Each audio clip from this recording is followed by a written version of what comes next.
So, having had these diffs sat in my parts spares bench over there for the last 2 months now, since mid-April, today's the day I finally get to fit them, because as you'll have seen in my previous video, the new prop shafts are here.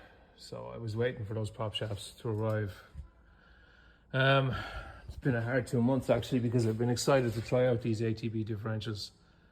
There's a few bits to do in there all in all, but getting these props and these old 2-pin diffs off and those new Nigel Barker ATBs on, looking forward to it now. So we'll crack on. Now I'm not going to go into too much detail on this, but I said, seeing as I had a set of 2-pin diffs on the shelf inside here, which I had as spares for my own, that I just quickly show you the difference between a 2-pin, which is what's in the P38 at the moment. I haven't even taken them out yet. The difference between a 2-pin and what I'm putting in, which is the ATB.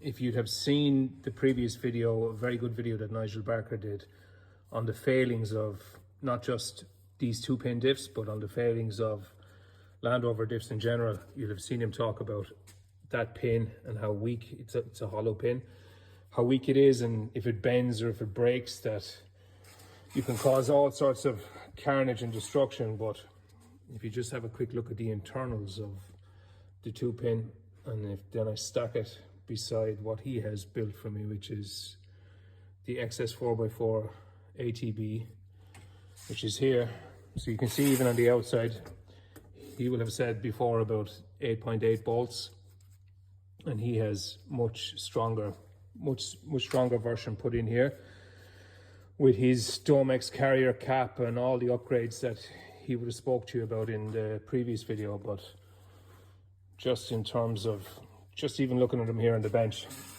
there's no comparison really, like. But as I said, I'm not going to spend too long on that. This is what we're putting in, which is Nigel Barker at Xcess4X4's ATB. We're putting in 2 of them along with the 2 prop shafts. So yeah.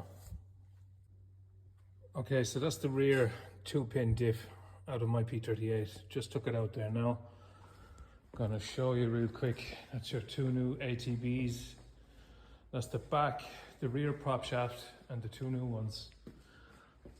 I need to clean out all the old gear oil out of it. You have to strip down your axle, obviously, to get out your 2 half shafts. So obviously everything else has to come off, your discs, your hubs, everything, but it's handy. It's handy work, in fairness, like it's easy work. You can see the bit of a tilt on that. You just have to be careful, obviously, because you're lifting up the diff to take it out. But yeah, so I'm gonna clean this up now and get ready to put in the first of the 2 ATBs. Those oil seals are new.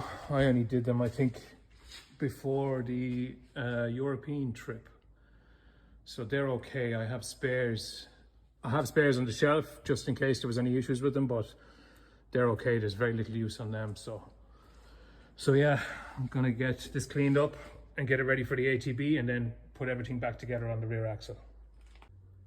One last thing before I forget, that is your, we'll say your differential sump plug. You can see there's a bit of swarf on the top of it. You're always gonna have swarf on these. It's just kind of part and parcel of it. But I'm trying to remember, when did I last service those differentials? I think it was before the Arctic trip, so it would have been a year and a half ago. So I imagine they are original 2-pin diffs that were in this vehicle from new. So just 427,000 kilometers on these diffs, and in fairness, for that kind of mileage, they're not bad. But obviously I won't know how bad they are until I fit the ATBs, and then I might be like, Jesus, they were shit. You just don't know because you're so used to driving it. But I want to clean this up, and I want to show you the upgrade to this that Nigel Barker has in stock. Okay, just to demonstrate, I just want to demonstrate the difference between this being your standard plug that comes in the P38. So this is a scrap disc that we have in the scrap heap here. these are obviously magnetic. There's over 400,000 kilometers on it. You're gonna lose some bit of magnetism over time, but that's your disc. So you can see just from that, it's not even attempting to lift it. Now this is Nigel Barker's upgrade to this, just to show you the difference. Not only is it lifting it,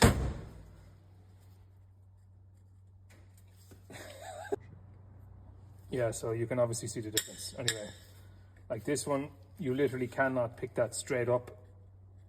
You have to kind of slide it off of it, and even at that.